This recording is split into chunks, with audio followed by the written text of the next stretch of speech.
Listen, let me be wrong for once. Write a new head.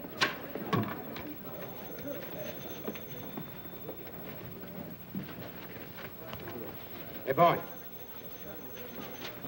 Yes, sir? Did you find Tracy yet? No, sir, he's still out. When you find Mr. Tracy, would you ask him if he would condescend to undertake a little repertorial chore for me this afternoon? If you don't mind. Oh, no, sir, I don't mind. Don't stand there like an imbecile. Round him up. Yes, sir. Well, they're here, Mr. Bostwick. Who's here? The students. What are they doing here? Mr. Bostwick, don't you remember? It was a promotion tie-up to increase circulation. And what did I promise them? Well, they were to work for you for 3 days as real reporters. And the one who submits the best story during that time was to receive $50. And a gold medal. Oh, I might have guessed it. I don't know why I let you talk me into these things. Last week you had the place filled with a lot of champion potato pickers. And now the place is going to be overcrowded with a lot of crazy cubs. I won't see them. Mr. Bostwick, they're right beside you. Oh, Mr. Bostwick, these are the young people you've been so anxious to meet. Miss Nэнsi Дрю from the Brynwood School for Young Ladies. I'm very pleased. Hiya. Meet you. Miss Phyllis Kimball of... Hiya. Oh, Mr. Bostwick, are we really going to have real assignments just like real reporters? Why do all of our fashions? Can I cover a scandal? Girls, boys. Mr. Bostwick, won't you say a few words to the contestants? Yeah, very few. Why anyone is simple-minded enough to want to work on a newspaper, I've never been able to find out. Why, Mr. Bostwick, journalism is a very noble and glorious career. With all the adventure and romance and everything, I should think you just love it. I do love it. I love every minute of it. I love my employees, too.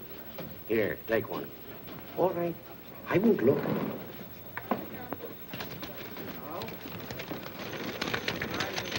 What'd you get? I've got to write a story about a squirrel in the park. Where's the mayor live? Why? I got to find out how many babies he kissed last week. A human interest story about a goldfish. Ladies Amateur Poetry Club. Cozy Nook Tea Room, 1 p.m. All right, now, come on, get going. All right, children, come on, come on. And if it isn't news, you needn't bother coming back. Clever idea, isn't it? We'll go into that later. Mr. Bostwick, I don't believe you take us seriously. My dear Miss Who is it? In regard to your supposition, I see you're not without perspicacity. I still haven't been able to find Mr. Tracy. Every time I depend upon a reporter, I'm double-crossed. Oh, all right, leave a memo on his desk. Tell him to hurry over to the courthouse right away. They're holding an inquest on that Lambert woman. Yes, sir. Yes, sir. Imbecile school children.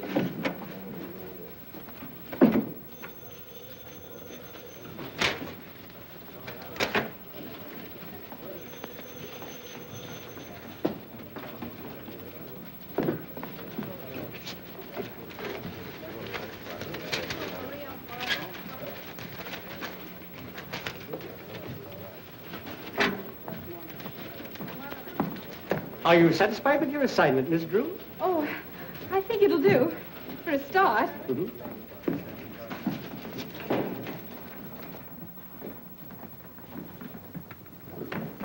Dr. Carey, please. Raise your right hand. You swear the testimony you're about to give will be the truth, the whole truth, nothing but the truth, so help you God? I do. Dr. Carey, as autopsy surgeon, you examined the body of Kate Lambert, I did. and what did you find? That Miss Lambert's death was not caused by heart failure, as Dr. Hibbert certified. Her death was caused by a poison, sodium fahrenheit. What is sodium fahrenheit? It's a chemical used in photography. Is such a chemical easily obtained? Oh, no. Only on special order from the manufacturer. It's a new agent, not yet on the open market. In fact, only those who are well advanced in photography know anything about it.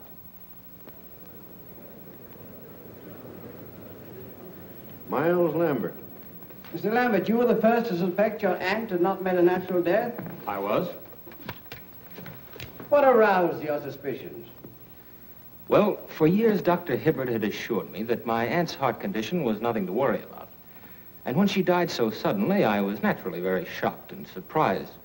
But even so, I didn't suspect anything until I happened to run across a scientific magazine in my aunt's library. There was an article in that magazine which had a great deal of significance to me in view of the circumstances. The article was about sodium fahrenheit, and the portions of it dealing with the chemical's poisonous properties had been carefully marked in pencil. To whom does this magazine belong? It's addressed to Eula Denning. Did you mark this article, Miss Denning? Well, I must have. Why? I keep a file of all chemicals I work with, especially poisonous ones and their antidotes. Then you are interested in photography.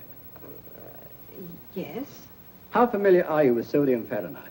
Well, I know something about it. Miss Denning, what was your relationship to Kate Lambert? My mother was her companion for many years. After Mother died, Miss Lambert took care of me. Isn't it true that under the terms of Miss Lambert's will, you were the sole beneficiary? Yes, but...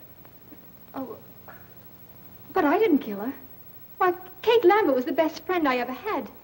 She put me through school, treated me as her own child. And yet you coerced her into making a will, leaving all her property to you. No. A will that was made less than a week before her death. No, I didn't do it. Someone must have taken the poison from the dock room. Mr. Garrett, if you had the chemical tin, that would prove I was innocent. How? Well, the murderer's fingerprints would be on it.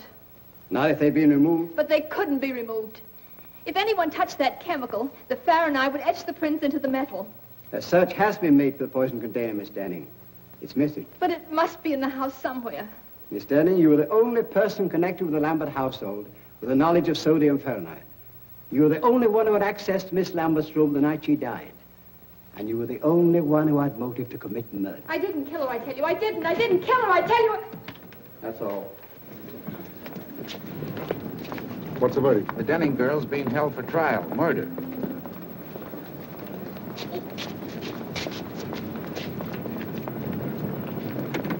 What's up, baby? Something we didn't figure on. I gotta get out to Lambert joint up on a tin can.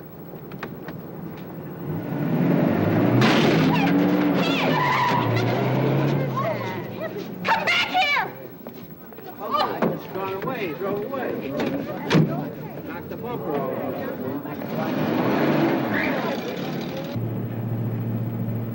What's all this about a tin can? There's fingerprints on it. If the cops find it first, we're gonna be in a jam. A jam? How? Never mind how. If your Denning isn't sent up, she'll get all that old lady's dough. Oh, I see. And if she is sent up, the money goes to Miles Lambert. Not bad. How much do you get? Oh, Lambert take care of me. Looks like I'll have to start being nice to Mr. Lambert. To be nice and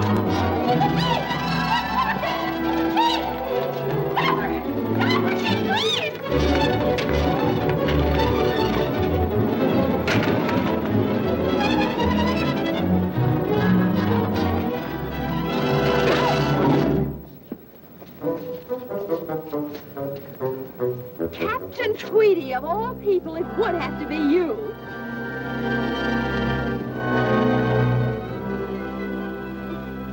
Well, why do you stand now? Come on, get away. Come on, break it up.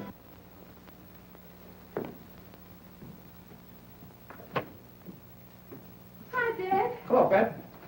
Gee, I'm glad you're home. You are, huh? What are you doing up so late? You get back to sleep. Good night. Oh, but Dad, I can't go to sleep. What's the matter? Nothing. No? Come on in, tell me all about it. Now, Dad, you've always taught me to do right, haven't you? I've tried to, Nancy. If I believed in something I knew was right, I should always live up to it.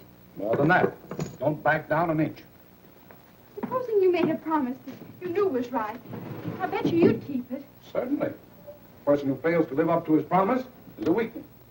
And you'd never want me to break a promise, would you? Of course not, Nancy. If you make a promise and